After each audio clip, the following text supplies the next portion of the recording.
वसुदेवसुतं देवं कंसचाणूरमर्दनं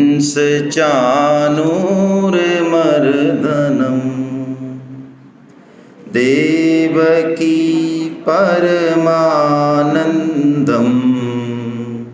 कृष्णं वंदे जगद्गुरु। आप सभी वैष्णव जनों के चरणों में मेरा दंडवत प्रणाम। हरे कृष्णा। तो एक 8वां अध्याय हम अब ले रहे हैं। क्रम भंग हो गया, उस समय समय का ध्यान नहीं रहा। गंगा घाट पे 7वां अध्याय हो पाया था, 8वां अध्याय रह गया था। तो 8वां अध्याय भी ले लेते हैं, बहुत जल्दी ले लेते हैं, और उसके बाद फिर 12वां अध्याय लेंगे। बड़े प्यारे अध्याय हैं दोनों ही भक्ति योग के अंतर्गत हैं। भक्ति योग जो 12वां अध्याय है उसकी तो बहुत विलक्षण महिमा है। पूरे भक्ति योग की ही विलक्षण महिमा है। ये 12 का अंक जो है ना, ये बड़ा विलक्षण है। भगवान ने भक्ति योग के षटक में 12वां अध्याय ही भक्ति योग का रखा है। इसके कुछ मायने हैं, है ना। भागवतम में स्कंद कितने हैं? 12। खुद भगवान जो है आदित्यों में कितने बताते हैं अपने आप को? 12।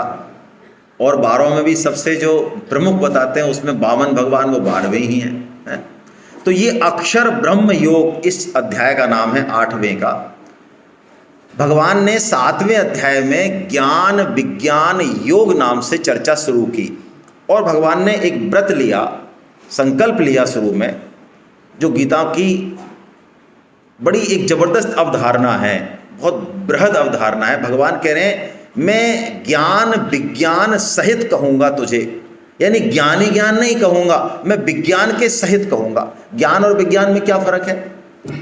ज्ञान किसी चीज को जानना, जैसे आम है, अब उसके बारे में हमने पीएचडी कर ली, इतने तरह के आम है और ये है, लेकिन हमने ना तो कभी आम देखा और ना जो है खाया, ज़्यादा सूंघ लिया, तो ये तो हुआ ज्ञान।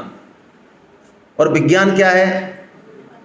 अब पीएचडी बीएचडी करी कि नहीं करी, लेकिन जैसा भी आम था हमने जो है अच्छे से उसका स्वाद ले लिया, ये विज्ञान है ना। तो दोनों चीज़ें आवश्यक होती हैं अध्यात्म में। ज्ञान भी होना चाहिए, क्योंकि बिना ज्ञान के वो बात आगे तत्व से खुलेगी नहीं। और सिर्फ ज्ञान ही ज्ञान हो, विज्ञान तक वो नहीं पहुंचेगा, तब भी वो अधूरा ही रहेगा। बिना विज्ञान के ज्ञान लगेगा बहुत लॉजिकल, सटीक लगेगा, लेकिन वो इतना अटपटा होगा, क्योंकि उस तत्व के बारे में बातें जो हैं वो गोल गोल घूमती हैं। उस तक तभी पहुंचा जाता है जब गुरु या भगवान उसको अनुभव करा देते हैं हमारे हृदय में। ज्ञान और विज्ञान में कितना फर्क है, मैं एक उदाहरण से अपनी बात शुरू करता हूं आपको। नींद तो नहीं आ रही ना?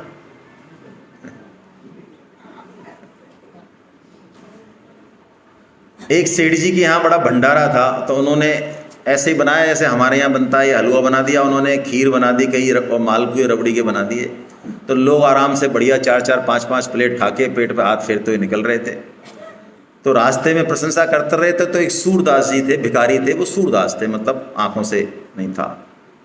तो उन्होंने सोचा कि लोग बड़ी बड़ाई कर रहे हैं यार, क्या सेठ जी ने खीर बनाई, मालपुए बनाए। तो सूरदास ने एक को पकड़ा कि महाराज ये मालपुए तो हमने सुने हैं, आप ये बताओ ये खीर क्या होती है, खीर। तो उन्होंने कहा अरे आप खीर नहीं जानते हो क्या? खीर वो जो चावल से बनती है। चावल अच्छा चावल, हाँ चावल से। तो चावल से कैसे बनती है? अरे दूध में मिला के और चावल। तो उनका दूध कैसा होता है? अरे दूध नहीं जानते तुम? दूध? अरे नहीं। अच्छा तो बतख जानते हो? बतख, हाँ बतख से जानता हूं मैं। तो बतख जैसी एकदम से सफ़ेद होती है ना। अच्छा कैसी होती है? मेरे को ध्यान नहीं आ रहा, बहुत पहले वही होती है। अरे तो देखो मैं बताता हूँ। तो वो कोहनी को उसके सामने कर देते हैं। अच्छा देखो ये बतख का सिर है, ये उसकी गर्दन, ऐसे सफ़ेद जो है दूध होता है ना। और उसमें जो है वो चावल पकते हैं और फिर उस खीर को खाते हैं, बड़ी अच्छी लगती है। तो वो सूरदास जी उस पर हाथ फेरते हुए कहते हैं महाराज बात तो ठीक है, लेकिन मेरी ये समझ में नहीं आ रही है, इतनी टेढ़ी मेढ़ी खीर आपके गले में गई कैसे?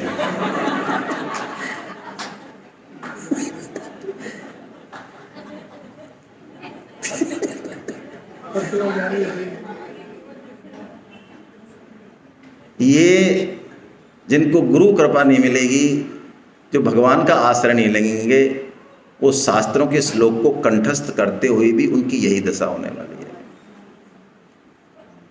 क्योंकि गीता का, शास्त्रों का मंतव्य वो नहीं है जो हमारी बुद्धि पकड़ रही है।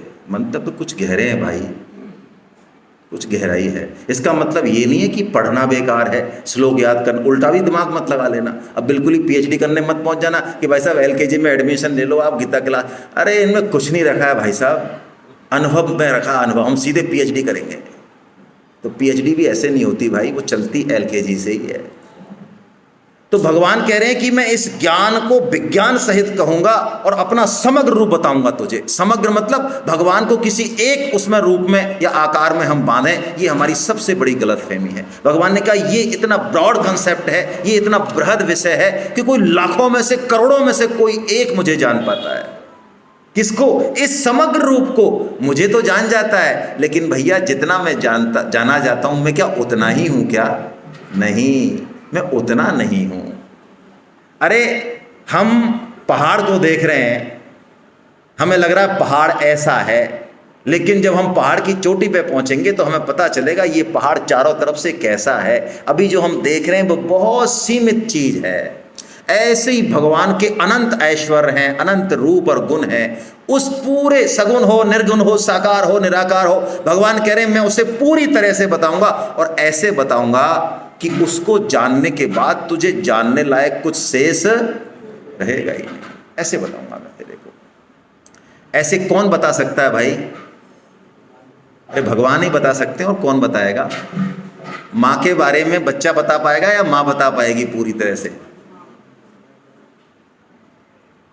भगवान ने यही कहा कि बड़े से बड़ा ऋषि मुनि गुरु भी मेरे बारे में नहीं बता सकता। क्यों नहीं बता सकता? अरे वो तो मेरे बाद आए हैं, बच्चे हैं भाई, तो मेरे बारे में तो पूरी तरह कौन बता पाएगा? मैं ही बता पाऊंगा। हाँ, वो भी बता सकते हैं, स्वामी जी, सेठ जी ऐसे गुरुदेव बता सकते हैं। कैसे बता सकते हैं? क्योंकि भगवान उनको अपना स्वरूप जना देते हैं। जनाने के बाद वो बता सकते हैं, लेकिन वो भगवान की कृपा से ही। सोई जान हूँ जेहि देहु जनाई, जानत तुम्हें ही होए जाई। हे प्रभु, जो आपकी कृपा से आपको जान जाता है वो आप जैसा ही हो जाता है। ब्रह्म जानाति इति ब्राह्मणा, वो ब्रह्म ही हो जाता है, ब्रह्म सदृश हो जाता है। तो भगवान ने ये घोषणा की, अर्जुन मैं तुझे अपने समग्र रूप को बताऊंगा और सारा रूप बताऊंगा। तो भगवान ने फिर जड़ चेतन सब कुछ मैं ही हूं ऐसा कहा, और अंत में भगवान ने भक्ति के प्रकार बताते हुए, भक्तों के प्रकार बताते हुए 7वें अध्याय में बताया अधिभूत, अधिदैव और अधियज्ञ, यानी जितने भी देवी देवता, ब्रह्मा विष्णु महेश, ये सारे जीव जंतु, चराचर, पेड़ पक्षी, पहाड़, जो कुछ तुझे देख रहा है वो सब मैं ही हूं। हाँ, इतने नाम रूप हैं और इतने अलग अलग हैं कि हमें लगता है कि यार इनमें एक चीज कैसे हो सकती है। जैसे कोई कुशल गृहिणी होती है, वो दूध से ही इतनी सारी मिठाई और इतने सारे व्यंजन बना दे मान लो, तो हमें मान लो नहीं आइडिया है, तो हम क्या अच्छा ये सब दूध से ही बने क्या? तो भगवान, एक भगवान इतने रूपों में प्रकट हैं। भगवान ने ऐसी घोषणा करी कि मैं सब में हूं, सब में, अधिभूत, अधिदेव, अधि ब्रह्म भी मैं, कर्म भी मैं, ऐसे भगवान ने बोला 7वें अध्याय के अंत में। तो अर्जुन प्रश्न करते हैं, क्योंकि टेक्निकल टर्म यूज कर ली भगवान ने, तो अर्जुन प्रश्न करते हैं कि प्रभु ये ब्रह्म क्या है, ये कर्म क्या है, ये अध्यात्म क्या है जो आपने बताया? अध्यात्म भी मैं, कर्म भी मैं, ब्रह्म भी मैं, सब कुछ मैं ही, अधिभूत, अधियज्ञ, क्या क्या है, ये क्या चीज है? ये नई नई जो आपने शब्दावली प्रयोग करी, इसका मतलब क्या है? जरा मुझे समझाएं तो सही। अर्जुन देखिए इतने सरल हृदय हैं कि कोई भी चीज यदि उनको अटकती है तो वो तुरंत पूछ लेते हैं। अध्यात्म में ये बात बहुत आवश्यक है? तो अब भगवान बोल रहे हैं, जल्दी से हम इन श्लोक को ले लेते हैं, फिर इस चैप्टर में जो सबसे इंपॉर्टेंट बात है हम उसी को लेंगे। इनको 2 मिनट में हम लेते हैं। अक्षरम ब्रह्म परमं स्वभावोऽध्यात्म उच्यते, भूत भावोद्भव करो, विसर गए कर्म संगीता। थोड़े से टफ श्लोक है, टेक्निकल है, लेकिन टू दी पॉइंट समझेंगे तो समझ में आएंगे। भगवान सबसे पहले अपनी परिभाषा बता रहे हैं। क्या कह रहे हैं? अक्षरम, अक्षर यानी जिसका क्षरण नहीं हो। हमारा क्षरण होता है क्या? शरीर का नहीं, हमारा नहीं होता। तो हम भी क्या ब्रह्म है? ब्रह्म जैसे ही हैं, ब्रह्म तो नहीं है, क्योंकि भगवान ने अक्षर के साथ एक शब्द लगा दिया, परमम। क्या लगा दिया? परमम। हम परमम नहीं है। परमम होते तो हम पैदा क्यों होते भाई? हम तो जेल में आए हैं। आपको लग रहा होगा ये बड़ी अच्छी जगह है। कौन सी? ये संसार। ऋषिकेश की बात नहीं कर रहा हूँ। जहाँ संत होते हैं वो संसार से अलग जगह होती है, वो भगवान का धाम होता है, वो संसार में नहीं होता। तो संसार जो है ना, ये मायका है भाई, हैं? मायका मतलब समझ रहे हो? मायक, मायक का मतलब जो माया से बना है, उसी को कहते हैं मायका। तो मायका में ही रहना है या ससुराल में जाना है? देखो आप 25-25 साल से ससुराल में बैठी हैं, लेकिन फिर भी मुंडी नहीं हिलती है, अभी भी मायके में ही रहना है।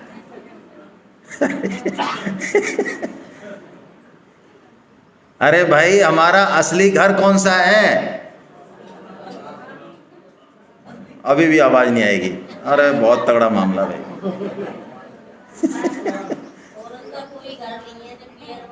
औरत और स्त्री, और औरत स्त्री पुरुष क्या होता है? हम सब स्त्री हैं भगवान की, और हमारे एकमात्र पति हैं भगवान। ये स्त्री पुरुष तो शरीर को लेके, पिछले जन्म में आप पुरुष थे, क्या पता है।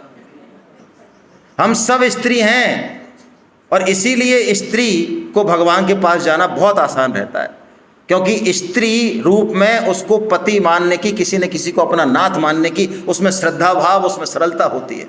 पुरुष का अहम इतना होता है कि वो गला नहीं पाता, वो कहता मैं स्त्री किसकी? भगवान की। अरे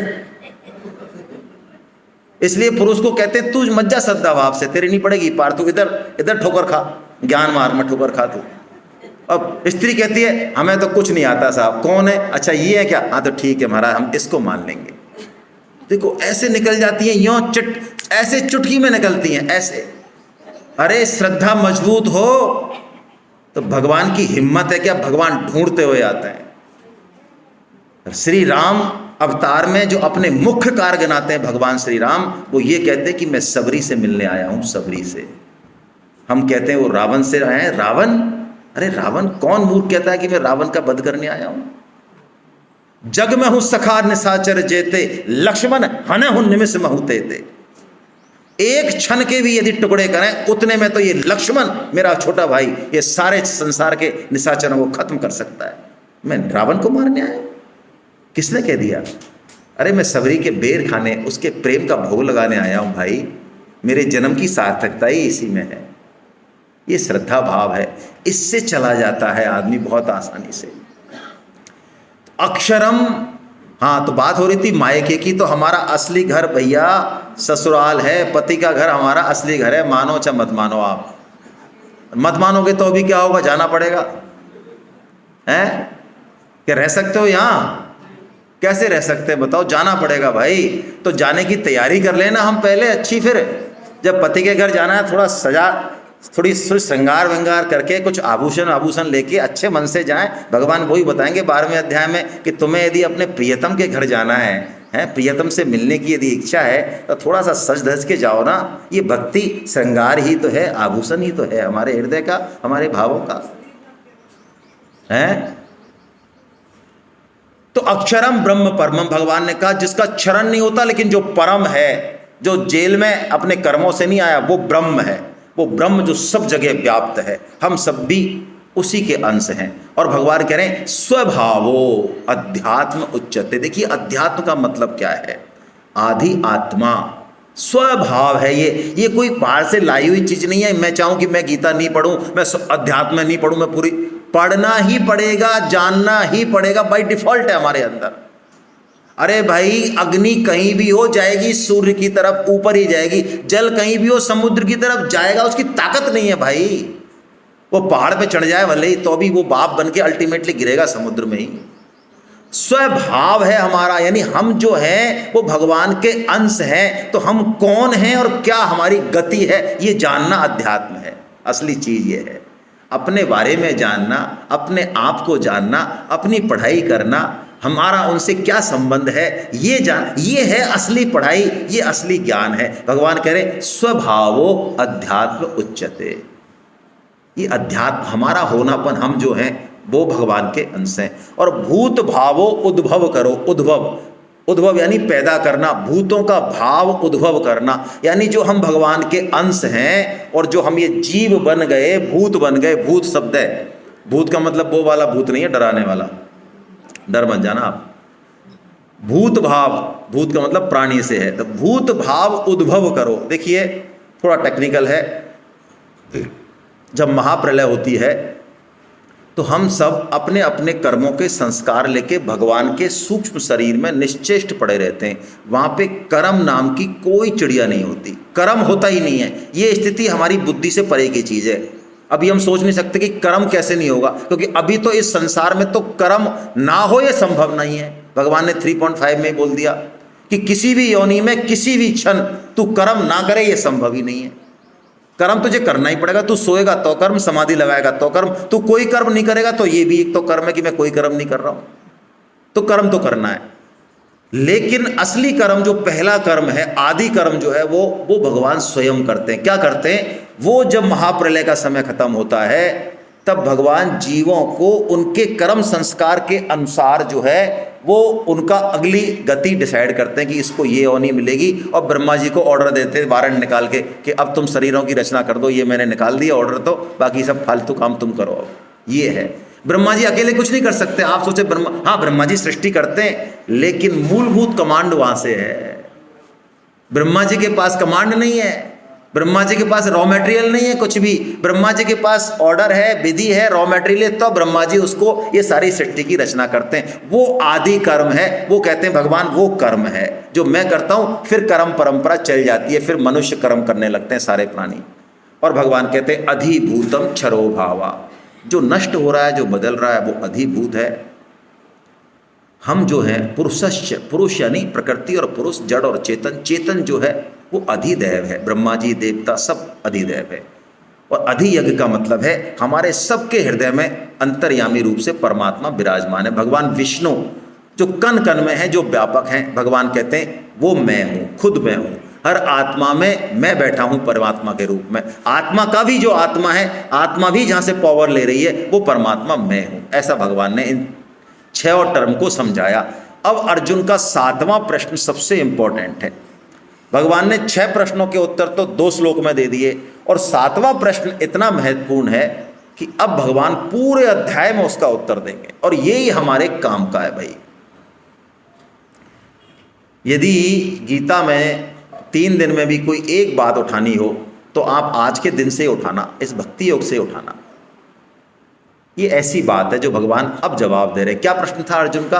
अर्जुन का प्रश्न था, प्रभु अंत काल में आप कैसे जानने में आते हैं? अंत काल में आप कैसे जानने में आते हैं? हमारी तो कहीं मन कहीं इधर चला गया, उधर चला गया, तो हम आपकी तरफ मन कैसे ले जाएं? आखिर में आपकी कैसे प्राप्ति हो, ये चीज आप बताओ। तो भगवान इस प्रश्न के उत्तर में बहुत बढ़िया बात बताते हैं गीता में, और भगवान मानो कृपा की बारिश करते हैं। एक ऐसा नियम बताएंगे भगवान यहाँ से, आपको लगेगा अच्छा इतना सरल है क्या भगवान की प्राप्ति? हाँ, इतनी सरल है। क्या करें, माल नहीं बिकता है ना, तब 5,000 की साड़ी जो है वो सेल में 500 में बेचनी पड़ती है। अरे साड़ी की सेल पे तो हाँ भर दो भाई। साड़ी की सेल में 5,000 का माल 500 में मिलता है कि नहीं मिलता है? अरे मिलता है, क्यों नहीं मिलता है, मिलता है। तो भगवान ने भी एक सा मान लो यहाँ पे सेल लगा दी हमारे लिए, हैं? क्या सेल है? आइए एक श्लोक पढ़ते हैं, फिर अंतिम पढ़ेंगे बस। अंत काले च मामेव स्मरन् मुक्त्वा कलेवरम यः प्रयाति स मद्भावम याति नास्त्यत्र संशय।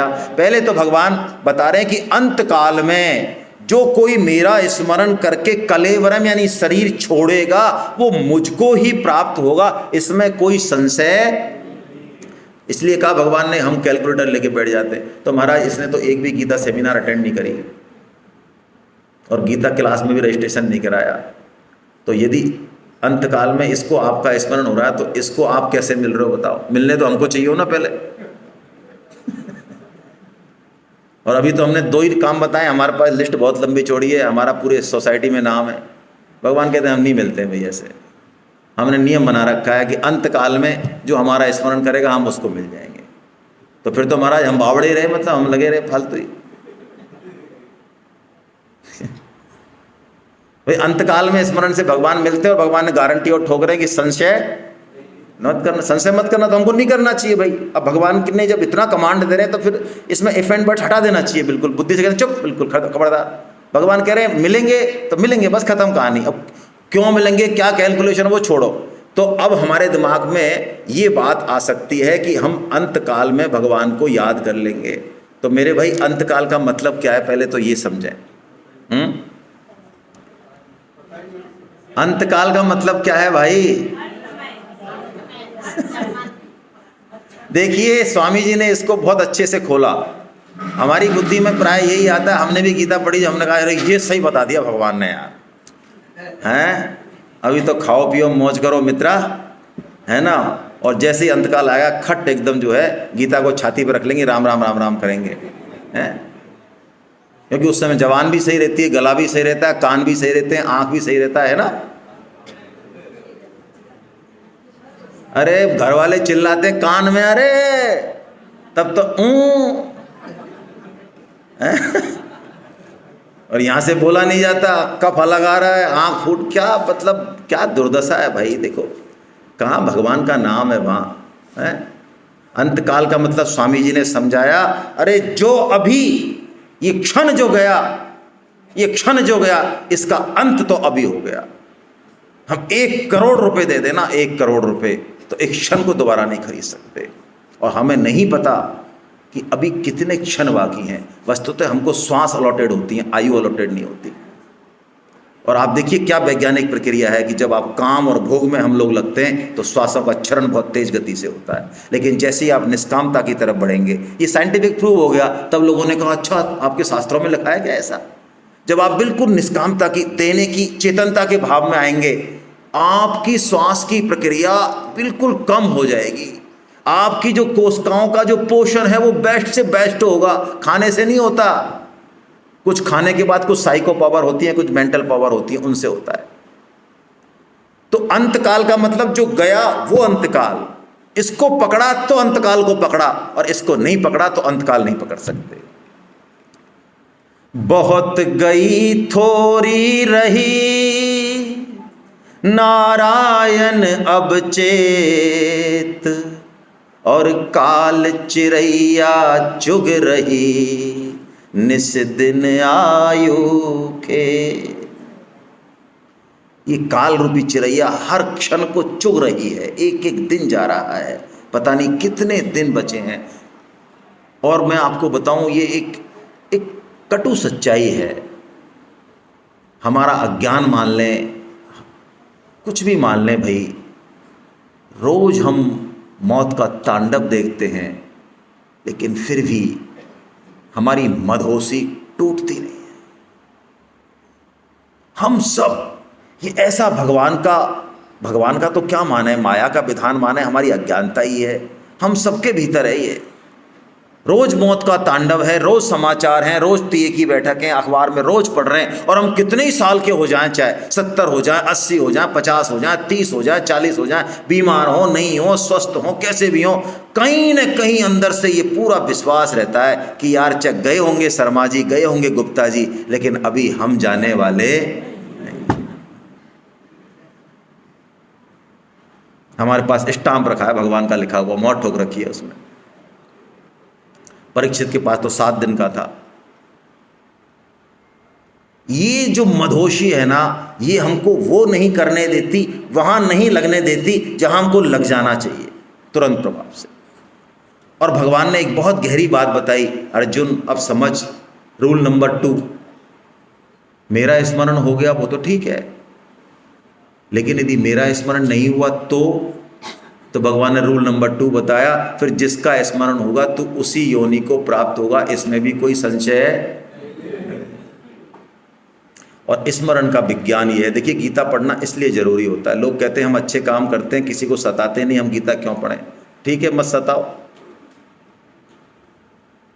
रूल नंबर 2 कह रहा है, जहां जहां हमारी चित्त पूरी जीवन भर रहता है, जहां हमारा प्रैक्टिस है, जहां हमारी अतृप्त कामनाएं हैं, बहुत ज्यादा प्रोबेबिलिटी है कि अंत समय हमारा चित्त वहीं जाके फोकस होगा। यदि हमारा चित्त पूरी तरह से धन में, परिवार में, परिवारजनों में, स्वजनों में ही आसक्त है, तो बहुत चांस है कि अंत समय हमें धन और स्वजन ही याद आएंगे हमारे चित्त पर। भाई भगवान का कौन सा नंबर है? और बेटा बेटी पुत्र, इसका मतलब उनको हम प्रेम नहीं करें, उनसे प्रीति ना जोड़ें, ये नहीं कहा रहा। लेकिन असली प्रेम क्या है, असली उपकार क्या है, असली कल्याण क्या है, इसको ठीक से समझें तो वो लौकिक प्रेम भी ठीक से हो पाएगा शायद। यदि बच्चों में, धन में, पति में, पत्नी में, घर में, इनमें सब में भयंकर आसक्ति है, तो पक्की बात है कि अंत समय इन्हीं का चिंतन होगा, और इनका चिंतन होगा तो अगली योनि इन्हीं की मिलने वाली है। यानी घर का चिंतन हुआ, धन का चिंतन हुआ तो क्या बनेंगे? अरे शास्त्र कह रहा है, मैं अपने मन से नहीं कह रहा हूं। कोई उदाहरण आपको उदाहरण दे दूंगा, मैं भागवत श्लोक बोल दूंगा। यदि आपको लगता है आपका घर में चिंतन है कि इतना बढ़िया मैंने मकान बनाया यार, बताओ, अब बताओ, ये बताओ, और मैं जा रहा हूं, तो अब आप उस घर में कोई ना कोई जीव रहने वाले हैं, चाहे कॉकरोच बन के रहें, छिपकली बन के रहें, चाहे और कोई सूक्ष्म जीव बन के रहें। हाँ बिल्कुल, ये बिल्कुल 2+2 है ये। अब होता क्या है कि जो समस्या क्या है हम लोगों के साथ, कि जो हमारी बुद्धि के परव्यू में नहीं आता ना, उसको हम कल्पना कह देते हैं कि यार ये लॉजिकल नहीं है भाई, इट्स नॉट लॉजिकल। अच्छा हो जाए हमारे सामने तो लॉजिकल है। अच्छा मैं बताऊं, मनुष्य का जन्म होना क्या आश्चर्यजनक घटना नहीं है? जो साइंस जानते हैं, बायोकेमिस्ट्री पढ़ते हैं, वो दुनिया की सबसे दुर्लभतम घटना है। 1 करोड़ में से कौन सा निकलेगा, और पूरी 7 पीढ़ी का हमारा डीएनए खिंच रहा है उसमें, और कैसे हो रहा है? 2 लिक्विड मिल रहे हैं बस, और इतना सारा हड्डी बड्डी सवारी। नहीं, ये तो हो सकता है, ये तो होता है। हाँ ये तो होता है, आपको दिख रहा है, इसलिए एक बीज में से वृक्ष बन रहा है, ये होता है। ये सूरज सारे रोशनी दे रहा है 12 घंटे में, हम 12 घंटे का इंतजाम नहीं कर पा रहे। ये बड़े बड़े काम, हाँ ये तो हो सकते हैं क्योंकि हमको दिख रहे हैं, और ये हमको नहीं दिख रहे हैं कोई चीज, नहीं ये संभव नहीं है, ये ठीक नहीं है। अब स्मरण का विज्ञान ये है कि हमारा चित्त जहां रहा, अंत समय में चित्त वहीं रहेगा, इसकी प्रोबेबिलिटी है, नियम नहीं है। क्योंकि कई बार ऐसा होता है कि कोई शुद्ध भक्त आ गया, कोई आपका ऐसा पुण्य पारमी है, इस तरह की कोई चीज़ हो गई। जैसे कि परम श्रद्धेय सेठ जी महाराज ने एक बहुत अच्छा काम शुरू किया जिसको परम सेवा के नाम से जाना जाता है। आप में से कितने लोग हैं जो परम सेवा के बारे में जानते हैं? अरे बहुत कम लोग हैं। चलिए मैं बताता हूँ फिर। सेठ जी महाराज ने क्या किया, हमारे जयपुर में भी चल रही है ये परम सेवा, आपकी किताब में भी नंबर हैं 2-3 परम सेवा, इसी श्लोक के उसमें नंबर दे रखे हैं। क्या है परम सेवा? कोई व्यक्ति जो बिल्कुल लग रहा है कि अब ये बचेगा नहीं, 2 दिन में, 4 दिन में, 5 दिन में जाएगा, डॉक्टरों ने जवाब दे दिया, तो क्या करते हैं, कुछ हैं शुद्ध भक्त जयपुर में, उनको आप फ़ोन कर दो बस। योगेश जी हैं हमारे, योगेश गुप्ता जी, उन्हीं का नंबर है इसमें एक, तो ये बहुत बड़े परम सेवक हैं। वो लोग पूरा 24 घंटे का एक चार्ट बनाते हैं, 2-2, 4-4 घंटे वहाँ जाते हैं और उसको भगवान नाम सुनाते हैं, हरे कीर्तन करते हैं, गीता सुनाते हैं, जैसी उसकी पोजीशन हो। क्यों सुनाते हैं? कि अंत समय उसको भगवान का ही, क्योंकि जहाँ भगवान का नाम चल रहा होता है ना, वहाँ पे यमदूत, अजामिल की कहानी पता है ना आपको कैलाश जी?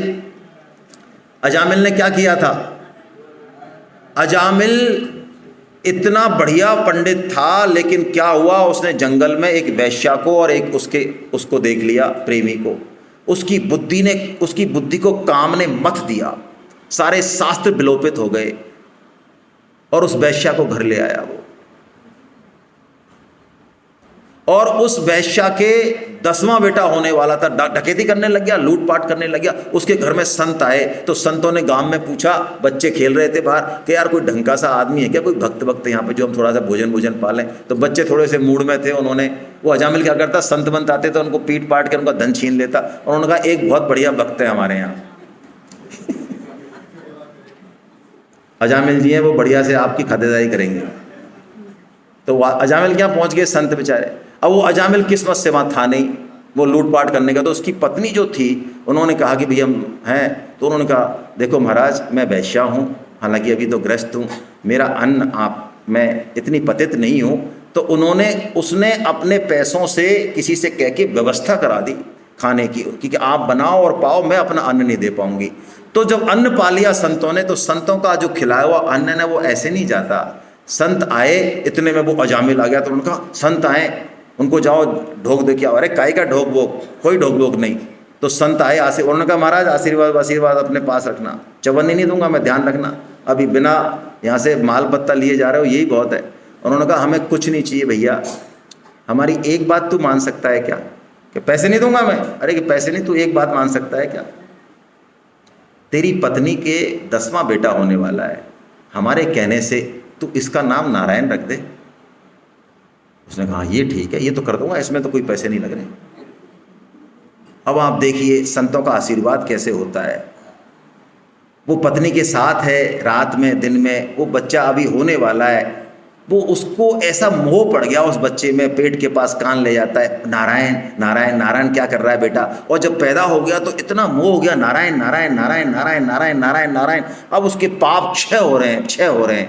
और जब अंत समय आया तो यमदूत आए, और शास्त्र में वर्णन है भाई, यमदूतों की यदि रूपरेखा और उनका सौंदर्य आपको पढ़ना हो तो मैं शास्त्र बता देता हूँ, पढ़ते ही जो है रोंगटे खड़े हो जाते हैं। ये आदमी का जो निकल जाता है ना, ये सारा लघु शंका और दीर्घ शंका, ये यमदूतों को देखने से ही होता है। उनका रूप इतना भयानक होता है। तो जैसे ही उसने यमदूतों को देखा, वो डर गया एकदम से अजामिल, और वो चिल्लाया जोर से, नारायण नारायण चिल्लाया। तो विष्णु दूत प्रकट हो गए 4, और उन्होंने जो है उन यमदूतों को भगा दिया। तो यमदूतों ने यमराज से कहा कि महाराज आपका वारंट आज तक खाली नहीं गया, हम तो जा जाते हैं वहाँ, आपकी जय जयकार है, ये आपसे भी बड़ा कोई है क्या? हमारा वारंट ही आज खारिज कर दिया आपका। तो यमराज ने फिर उनको कहा, बड़ा प्यारा संवाद है श्रीमद् भागवतम में, मैं नट शैल में ले रहा हूँ। यमराज ने कहा कि जहाँ भगवान विष्णु का नाम हो, जहाँ भगवान श्री हरि का कीर्तन हो, वहाँ तुम कभी मत जाना। और भगवान से कहा फिर किसी ने इस घटना पे कि महाराज उसने तो आपको बुलाया ही नहीं, उसने नारायण तो अपने बेटे का नाम लिया, तो आप क्यों पहुंचे? उसको तो पता नहीं था कि नारायण कौन है असली। तो भगवान ने कहा भाई उसको तो पता नहीं है, लेकिन हमको तो पता नहीं नारायण कौन है।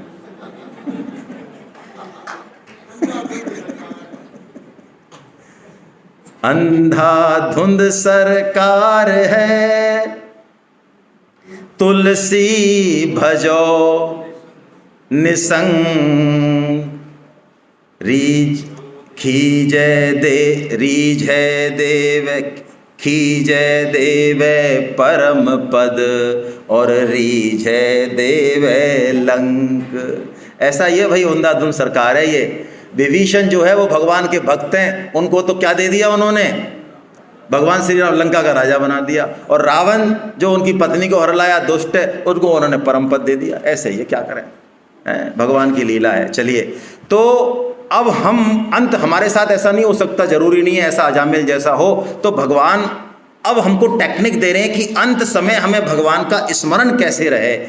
इस श्लोक को हमको उतारना है। ये जो अंतिम श्लोक है, ये श्लोक हमारे जीवन का बिल्कुल यूजर्स मैनुअल बन जाना चाहिए। क्या है? तस्मात् सर्वेषु कालेषु मामनुस्मर युद्ध च, मयि अर्पित मनोबुद्धिर् मामे वैश्यति संशयम्। यहाँ भी भगवान ने असंशयम शब्द का यूज किया। तस्मात् इसलिए, तस्मात् सर्वेषु कालेषु माम अनुस्मर युद्ध च, ये है सत्कर्म। हम कर्म तो करें, हर क्षण कर्म करें। भगवान ने कहा युद्ध करना, युद्ध का मतलब अपना स्वधर्म पालन करना, अपना कर्तव्य कर्म करना। लेकिन कैसे करना है? भगवान ने कहा सर्वेषु कालेषु माम अनुस्मरन्, मेरा अनुस्मरण। अनुस्मरण का मतलब है स्मरण के पीछे स्मरण, ताता लग जाए, तार बन जाए। जैसे चाशनी नहीं होती है, चाशनी का हम तार देखते हैं, टूटता नहीं है तो चाशनी ठीक है। ऐसे भगवान का स्मरण बना रहे। हम कुछ भी काम करें, झाड़ू लगाएं तो, रोटी बनाएं तो, ऑफिस में भी जाएं तो, आप कहेंगे ये संभव नहीं है, बिल्कुल संभव है भाई। जब कोई चीज शुरू में तो असंभव लगेगी, लेकिन अभ्यास जब करेंगे, दृढ़ निश्चय करेंगे, तो एक बार हमारी अहमता में बैठ गई ना कि मैं केवल भगवान का हूं, फिर आप किसी भी परिस्थिति में रहेंगे, आप भूलेंगे नहीं कि मैं भगवान का हूं। सबकॉन्शियस माइंड आप वो हमेशा पड़ी रहेगी। जैसे कि हम अभी कभी नहीं भूलते कि मैं स्त्री हूं, या मैं, भूलते हैं क्या? कई बार भूल जाते हैं, अरे मैं देखूं सही मैं स्त्री हूं कि पुरुष है, भूलते हैं। अच्छा, याद करने की कोशिश करते हैं कभी? अपना नाम भी भूलते हैं कभी? नहीं भूलते। ऐसे ही जैसे ही अहमता में ये बात बैठेगी तो भगवान कहते हैं फिर तुझे मेरा ही चिंतन होगा। हर साल पहले हम वृंदावन जाते, वहाँ पे एक बंगाली संत हैं, बहुत 95 से ऊपर की एज के होंगे। तो एक बार हम गए, आज से 8-10 साल पहले, तब हम गीता पढ़ रहे थे। तो एक प्रश्न आया इस अध्याय के ऊपर, तो मैंने पूछा था वहाँ पे। संत देखिए श्लोकों को बहुत अलग तरीके से स्पष्ट करते हैं।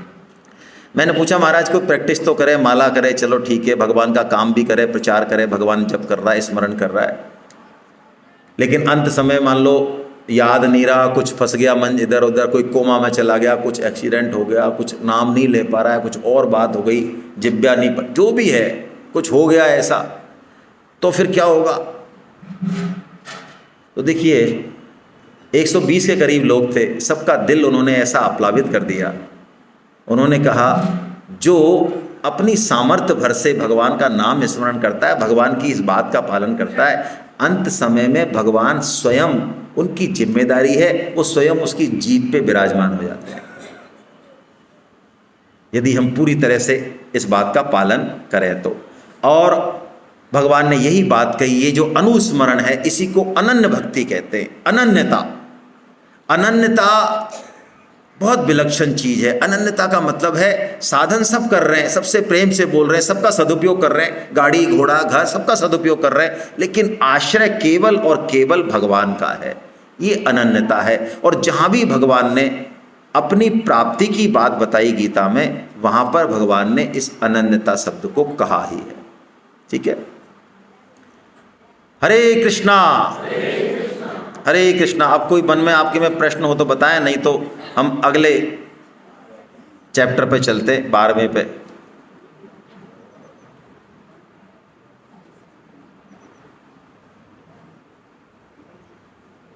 या चाय के लिए, चाय का ब्रेक कब है?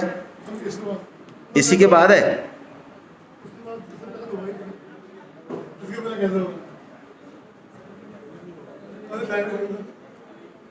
थोड़ा सा